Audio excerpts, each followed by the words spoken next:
પોષપુત્રદા એકાદશી 2025 ક્યારે છે? 30 કે 31 ડિસેમ્બર? જાણો શુભ મુહૂર્ત, પૂજા વિધિ, મહત્વ અને પારણા સમય। સનાતન ધર્મમાં પોષ મહિનાના શુક્લ પક્ષની એકાદશી તિથિને પોષપુત્રદા એકાદશી તરીકે પણ ઓળખવામાં આવે છે। પોષપુત્રદા એકાદશીનું વ્રત ખૂબ જ પુણ્યશાળી, ફળદાયી અને લાભદાયી માનવામાં આવે છે। 2025માં આ શુભ તિથિ 30 ડિસેમ્બર મંગળવારના રોજ આવે છે, જે વર્ષના છેલ્લા દિવસે છે। વૈદિક કેલેન્ડર મુજબ એકાદશી તિથિ 30 ડિસેમ્બરના રોજ સવારે 7:50 શરૂ થાય છે। તેથી ગૃહસ્થ પરંપરા અનુસાર આ દિવસે વ્રત રાખવું શાસ્ત્રોક્ત રીતે યોગ્ય માનવામાં આવે છે। આ વ્રત ભગવાન વિષ્ણુને સમર્પિત છે, જેમને રક્ષક, દયાળુ અને મોક્ષદાતા માનવામાં આવે છે। તો ચાલો જાણીએ આ વિડીયોમાં પુત્રદા એકાદશી વ્રતની સંપૂર્ણ વિગતો। અને જો મિત્રો તમને અમારો વિડીયો ગમે તો લાઈક, શેર, સબસ્ક્રાઇબ કરો। ધન્યવાદ। શાસ્ત્રો, વેદ અને પુરાણોમાં એકાદશીનું મહત્વ। પદ્મ પુરાણ, સ્કંદ પુરાણ, વિષ્ણુ પુરાણ અને નારદ પુરાણમાં એકાદશી વ્રતનું મહત્વ વિગતવાર વર્ણવવામાં આવ્યું છે। શાસ્ત્રોમાં સ્પષ્ટપણે જણાવાયું છે કે એકાદશી વ્રત રાખવાથી વ્યક્તિના પાપોનો નાશ થાય છે, મન શુદ્ધ થાય છે અને અંતે વિષ્ણુના ધામની પ્રાપ્તિ થાય છે। વેદોમાં પણ માનવ જીવનના પાયા તરીકે ઉપવાસ, સંયમ અને આત્મશુદ્ધિ પર ભાર મૂકવામાં આવ્યો છે। પોષ મહિનો શિયાળો, તપસ્યા અને આધ્યાત્મિક સાધનાનો સમયગાળો છે, તેથી આ મહિનામાં એકાદશીનું પાલન કરવાના ગુણ વધુ છે। આ વ્રત ઇન્દ્રિયો પર નિયંત્રણ અને માનસિક સંતુલનનો માર્ગ મોકળો કરે છે। પોષપુત્રદા એકાદશીનું ધાર્મિક અને જ્યોતિષીય મહત્વ। જ્યોતિષ શાસ્ત્ર અનુસાર પોષપુત્રદા એકાદશીનો સીધો સંબંધ સંતાન સુખ, ગુરુ ગ્રહના આશીર્વાદ અને પારિવારિક સ્થિરતા સાથે છે। ગુરુ ગ્રહને બાળકો, જ્ઞાન અને ધર્મ માટે જવાબદાર ગ્રહ માનવામાં આવે છે। આ દિવસે ભક્તિભાવથી ભગવાન વિષ્ણુની પૂજા કરવાથી નિસંતાનતા, ગુરુના દુષ્પ્રભાવ, કૌટુંબિક તણાવ અને માનસિક અશાંતિ દૂર થાય છે। વધુમાં એકાદશીનું વ્રત રાખવાથી ભાગ્ય મજબૂત થાય છે અને જીવનમાં સકારાત્મક ઉર્જાનો સંચાર થાય છે। પૌષપુત્રદા એકાદશીનો શુભ મુહૂર્ત। એકાદશી તારીખ શરૂ 30 ડિસેમ્બર 2025 સવારે 7:50। એકાદશી તિથિ સમાપ્ત 31 ડિસેમ્બર 2025 સવારે 5 વાગ્યા।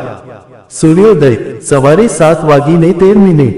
સૂર્યાસ્ત સાંજે 5:34। વિશેષ મુહૂર્ત બ્રહ્મ મુહૂર્ત સવારે 5:24 થી સવારે 6:19 AM। અભિજીત મુહૂર્ત બપોરે 12:03 થી બપોરે 12:44। વિજય મુહૂર્ત સવારે 2:07 થી સવારે 2:49 AM। સંધ્યા મુહૂર્ત સવારે 5:31 થી સવારે 5:59। વ્રત પારણાનું શુભ મુહૂર્ત 31 ડિસેમ્બર 2025ના રોજ દ્વાદશી તિથિ પર શાસ્ત્રો અનુસાર હરિવસરા સમાપ્ત થયા પછી ઉપવાસ છોડવો શ્રેષ્ઠ છે। તમે 31 ડિસેમ્બર 2025ના રોજ સવારે 5 વાગ્યા પછી ઉપવાસ તોડી શકો છો।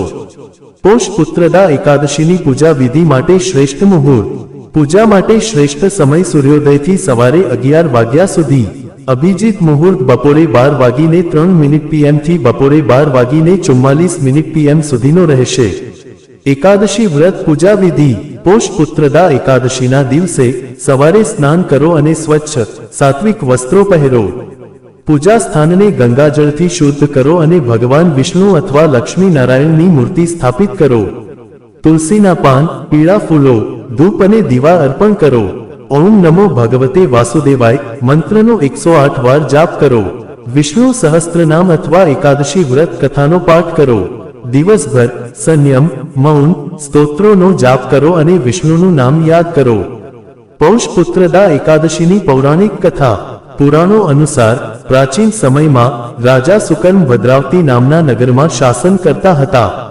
તેઓ સદાચારી, જનપ્રેમી અને ભગવાન વિષ્ણુના સમર્પિત ભક્ત હતા। તેમની પત્ની રાણી શૈવ્ય પણ ભક્તિમય અને ધાર્મિક હતી। રાજ્ય સમૃદ્ધિથી ભરેલું હતું, પરંતુ રાજા અને રાણી સતત બાળકોના અભાવે પરેશાન રહેતા હતા।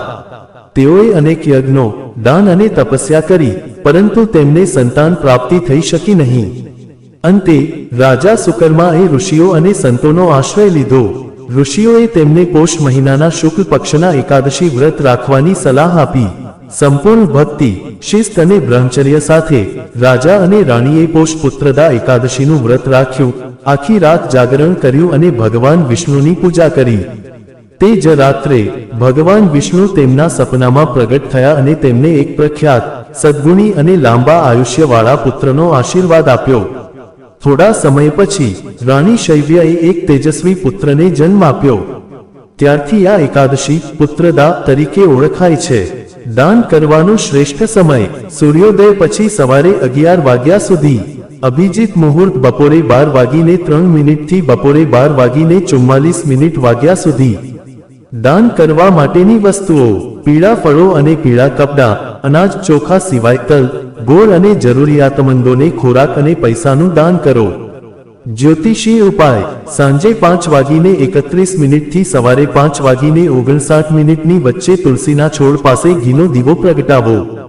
ઓમ નમો ભગવતે વાસુદેવાય મંત્રનો 108 વાર જાપ કરો. પછી બાળકોને આશીર્વાદ આપવા અને ગુરુ દોષને શાંત કરવા માટે પ્રતિજ્ઞા લો. 30 ડિસેમ્બર 2025ના રોજ પોષ પુત્રદા એકાદશી એ ફક્ત ઉપવાસ નથી, પરંતુ આત્મશુદ્ધિ, ભક્તિ, સંયમ, દાન અને જ્યોતિષીય સંતુલનનો તહેવાર છે. શાસ્ત્રો, પુરાણો અને જ્યોતિષ બધા તેને બાળકોને સુખ, કૌટુંબિક શાંતિ, પુણ્યમાં વધારો અને મોક્ષ પ્રદાન કરવા માટે માને છે. ભક્તિ અને યોગ્ય વિધિઓ સાથે પાળવામાં આવેલો આ વ્રત ચોક્કસપણે જીવનમાં સમૃદ્ધિ લાવે છે. જો મિત્રો તમને અમારો આ વિડીયો પસંદ આવ્યો હોય તો લાઈક, શેર, સબસ્ક્રાઇબ કરવાનું ભૂલશો નહીં. આવા નવા વિડીયો જોવા માટે અમારી YouTube channel Gujarati Hindi motivational સ્ટોરીને સબસ્ક્રાઇબ કરો. બાજુમાં રહેલ બેલ બટન ક્લિક કરો તેથી તમને અમારા નવા વિડીયોની નોટિફિકેશન મળે. ધન્યવાદ. નોંધ: આ વિડીયોમાં આપેલી કોઈ પણ માહિતીની ચોકસાઈ અથવા વિશ્વસનીયતાની ખાતરી આપવામાં આવતી નથી. આ માહિતી જ્યોતિષ, પંચાંગ, માન્યતાઓ અથવા ધાર્મિક ગ્રંથો જેવા વિવિધ માધ્યમોમાંથી એકત્રિત કરવામાં આવી છે અને તમારી સમક્ષ રજૂ કરવામાં આવી છે. અમારો ઉદ્દેશ્ય માત્ર માહિતી પૂરી પાડવાનો છે. Gujarati Hindi motivational story YouTube channel તેની સત્યતા અને સિદ્ધ હોવાની અધિકૃતતા આપી શકતા નથી. કોઈ પણ રીતે તેનો ઉપયોગ કરતા પહેલા કૃપા કરીને સંબંધિત નિષ્ણાતની સલાહ અચૂક લેવી.